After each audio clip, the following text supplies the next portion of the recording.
Hi, my name is Daryl. I am a graphic designer, UX designer, and a few years ago I decided to get a device to try to get my note-taking in order, and I explored a lot of ink devices, and I finally settled upon this Nomad device, which I love. It's one of the first times I've kind of fallen in love with a piece of tech in a long while. And as I used it more, I decided to get creative and build some of my own tools for it. So about a year ago, I built a pretty streamlined PDF planner, and I put that up on Etsy, and people seemed to really like it. So that kind of motivated me to see what else I could do. So this video is for a game, and it's a golf game, which is a little weird to say for an ink device. These are kind of dumb machines, and I mean that in a good way. They're kind of anti-distraction devices. They are great for reading, they're great for note-taking, and that's about it. Now, I will say the Nomad and some of the other devices are Android devices. You can stick some apps on there. But for me, I kind of like to preserve the whole concept of it being quiet, distraction-free. So I came up with a game that works as a PDF file. And it was kind of a challenge, both in terms of visual design, but also what can I do with the limitations of a PDF? And this is what we came up with. It is a 18-hole golf game.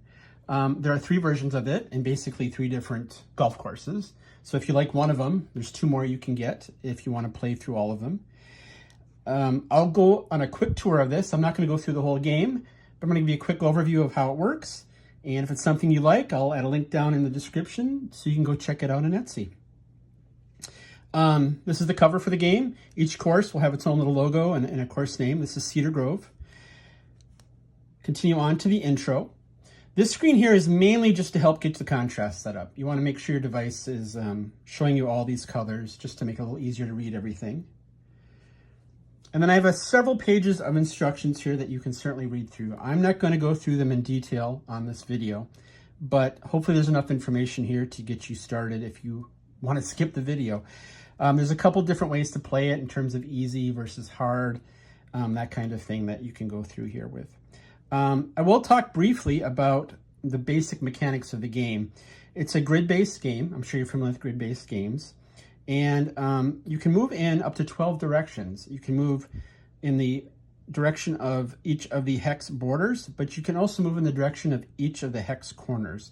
So that gives you quite a bit of flexibility in how to aim your shot and try to get it to the hole. There are some hazards, as there are in any golf game. The fairway is kind of where you always want to try to aim for. There's the rough and sand traps and water, of course, water hazards. Sometimes you might see a slope, in which case your ball is going to roll. There's going to be trees.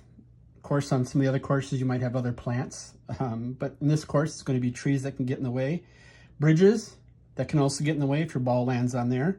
And then there's a question mark. And if you land on there, you don't know what's going to happen. It's just kind of a wild card. You'll find out when you get there. Talks a little bit about scoring, again, about casual versus skill mode. You want to make it a little easier, make it a little harder. There's some options here for multiplayer. And then let's just jump right into it. So this is hole number 1. And I'll give you a quick tour of the interface. In the middle, of course, is your hole. There's a tee. That's where you start all your swings. There's a hole. That's where you try to end, just like you would in golf, not too complicated. On the left is the way you're going to actually take a swing. That's going to decide how far it goes, that kind of thing. I will get to that once we actually start playing. On the right, you have your holes. You got 1 through 9 here. That's the front 9. And of course, there's a back 9 as well. So there's a full 18 holes. There is a scorecard. We'll show you that in a minute after we play a hole. Down here is just some information, the name of the course, which hole you're on, the par. Question mark, that'll take you back to all the instructions in case you get lost. And of course, there's a link to the Etsy store. Down at the bottom, and oops, I have a bit of a previous score I should get rid of there. At the bottom, this is just basically your stroke counter. Make it easy just to kind of keep track of how far you've gone. There's 3 of them. Just means you can play through 3 times without having to take the time to erase anything. It also allows you to play multiplayer. Each one you can have your own tick. So I'm going to play in the difficult mode. And in the difficult mode, you have to call your shot before you go. So I'm going to start at the tee, and I'm just going to straight ahead.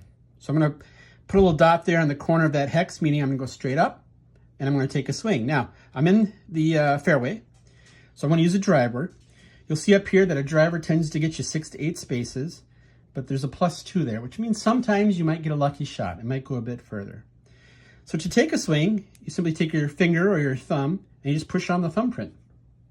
You wait a second as it navigates to your card. This is basically a board game in that sense. You're going to get a card to tell you how far you're going to go. And I hit a perfect shot straight ahead. I get to go 7 spots.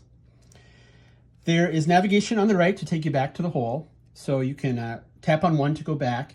Otherwise, if your device, like the Nomad, has a shortcut to go back to the previous page, you can use that. I'm going to use that in this example. On the Nomad, you just slide up with your finger, like that. So I get to go 7 spots. So I'm going to count out 7. 1, 2, 3, 4, 5, 6, 7. Now, I landed in between 2 dots, so I get to actually decide if I go to the left or right there. So I'm going to go to the right. Of course, I have a slope, and that's going to take me to the chance card. So I'm just going to draw a quick stroke there, knock off 1 stroke, and now I landed on a chance spot, which means I need to tap that to find out what happens to my ball.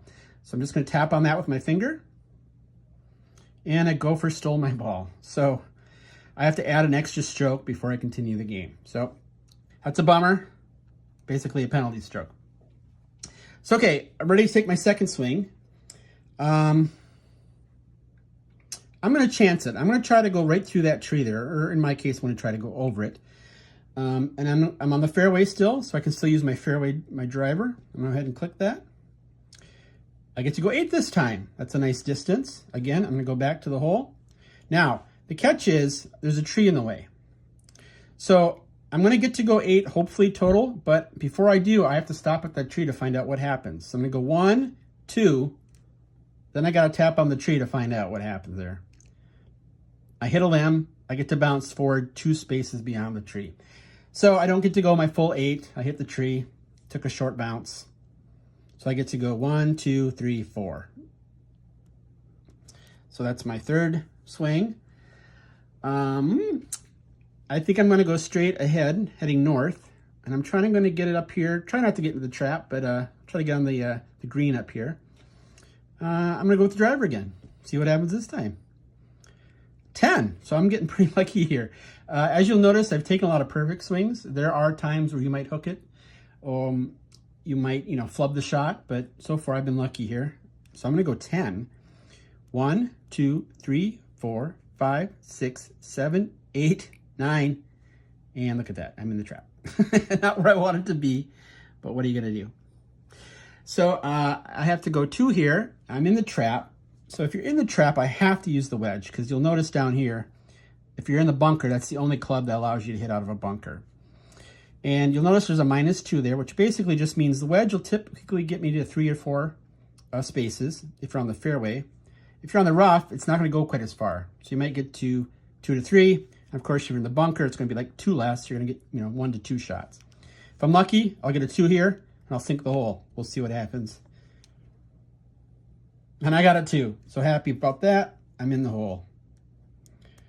Take 1 more shot. So that took me 5. Par 4, I'm 1 over. Bummer. So at this point, I can go to the scorecard. And on hole 1, I can put my 5. And I can keep track of my whole game here. You'll notice there's lots of columns here. Again, just to make it easy to play through it if you want a couple times without having to erase everything. And then swipe up to go back to the hole, and I can continue on to the second hole. And that's how the game's played. Hopefully that's pretty straightforward.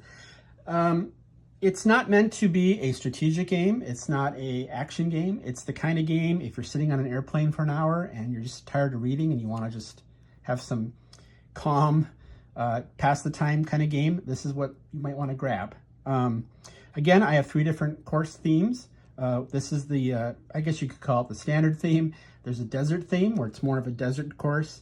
And I had a bit of fun and I made one that's based on the moon, which is just, fantasy, but kind of fun.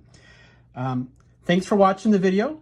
I hope you like it. If you try it out, please let me know what you think about it. I'm always looking for feedback. I also have a set of planners that you can look at and a 5-year diary as well up on my Etsy store. Thanks for watching, and I'll talk to you next time.